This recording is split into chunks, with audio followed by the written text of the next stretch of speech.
Hello, friends. I've been feeling inspired lately to get back on YouTube. Maybe it's because my subscriber count keeps going up for some reason and I feel kind of guilty. I'm not sure. I've just had a drive to be more creative lately, which is what I want to talk about in this video. So I've been planning my Etsy shop, which is currently closed. And if you don't know, right now I sell stitch markers and progress keepers, or I will sell them in the future again.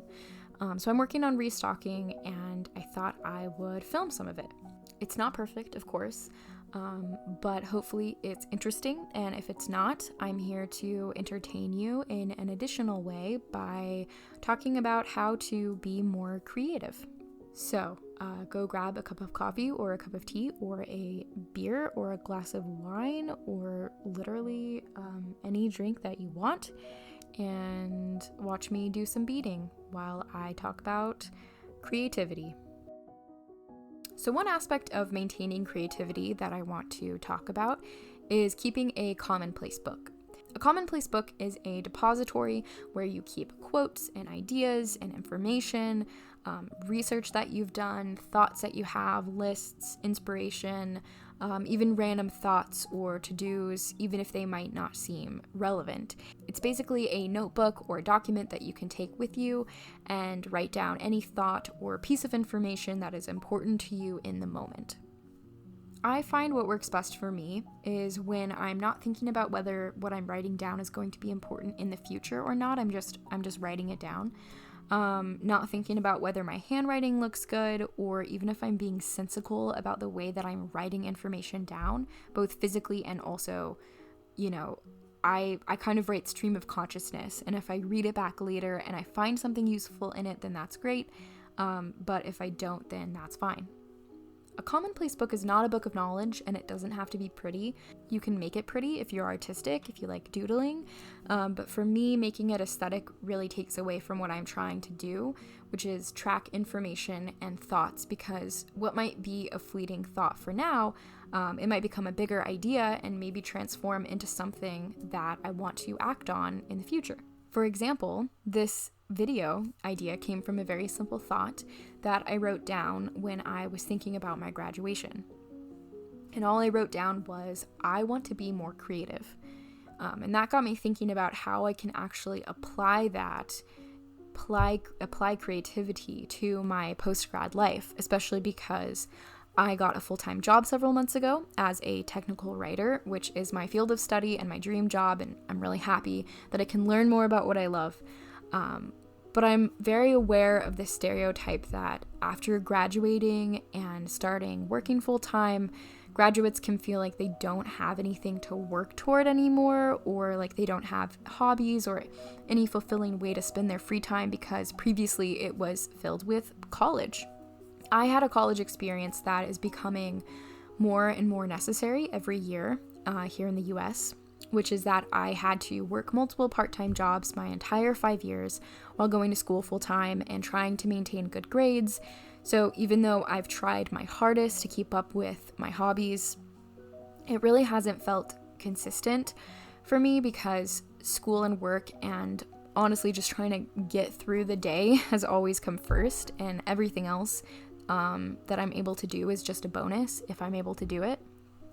And now that I'm graduating in a month, I'm really thinking about the time that I'm going to have outside of my 40 hours of work each week, and trying to plan what I want to spend my time doing, because I'm the type of person who never gets bored. I have way too many hobbies and I hate wasting time. So if I'm given free time, I really want to create things from that, and especially because I'm pursuing a very technical career, which in its own way, by the way, can be creative, but that's another topic altogether. But because I'm naturally a technical person and that's who I spend most of my time being all day, when I come home, I feel the need to tap into the creative part of who I am. But that takes effort, and it's not easy to create when I'm not feeling inspired, when I'm tired, when I'm doubting myself and my abilities. And that is where the commonplace book comes in. Because when I feel like I just need something, I need a spark of inspiration, or I need a nice image to pull from, or a list of articles on how to read novels, or I just need some nice squash bread recipes. It's essentially a place for you to curate what's important to you, what you might want to revisit, what you think might mean something in the future, or you're not sure what it means yet, but you just can't let it go. The idea of a commonplace book was given to me by a professor of mine, who is actually also my advisor, and I took this class from him that was focused on how to read from the perspective of a writer and how gaining that perspective helps you become a better writer. And he had us keep a commonplace book where we wrote down 10 quotes from all of the readings due that week, and another one of our weekly assignments was to write what he called image journals, which is writing a sentence every day of something that caught our eye, something that seemed artistic. Maybe it's something that we normally see every day and we don't think much of it, but to capture some detail that would usually go unnoticed by you or by the majority of people, and then challenge yourself to write about that thing in a compelling way.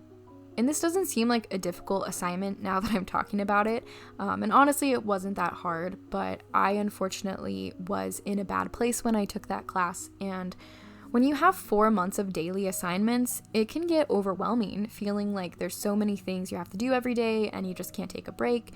So another important tip for being creative and keeping up with creativity is don't assign yourself daily creative tasks unless that's how you work, but I think most of us need a day or two off every week. You don't have to keep up with something every single day for it to be a habit or for it to cultivate something meaningful in your life. You can do something weekly and it's still a habit, it's still meaningful. But let me tell you, I fucking hated doing the daily image journals, and I would never do that on my own time now. First of all, I'm not good with daily stuff like that, so that was not a great assignment for me. But I do like the spirit of it, which is drawing from the things around you to gain inspiration and attempting to view your environment through a lens you normally wouldn't put the effort into using. My point in telling this story to you is that regularly being in the mindset that the world is creative and the world is compelling you to create and it's compelling you to challenge your creativity can be a really great place to be when you're looking for inspiration. The key is to figure out how you can tap into that, whether it's doing something like my professor assigned or something that helps me, which is planning my creative projects and breaking them down into manageable tasks and then making sure that I allow myself the time and the space to act on those tasks. That is all I have for now.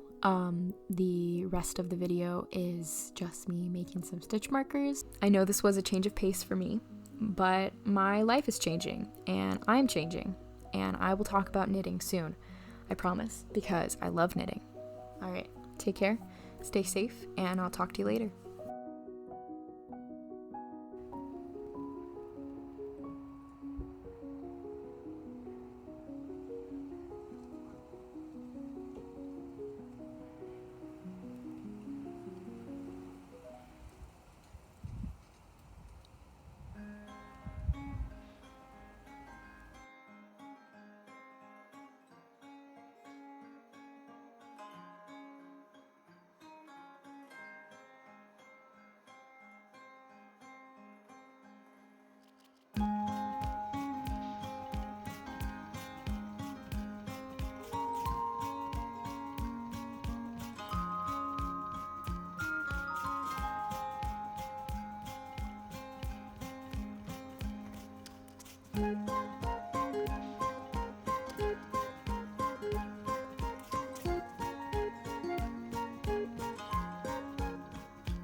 Bye.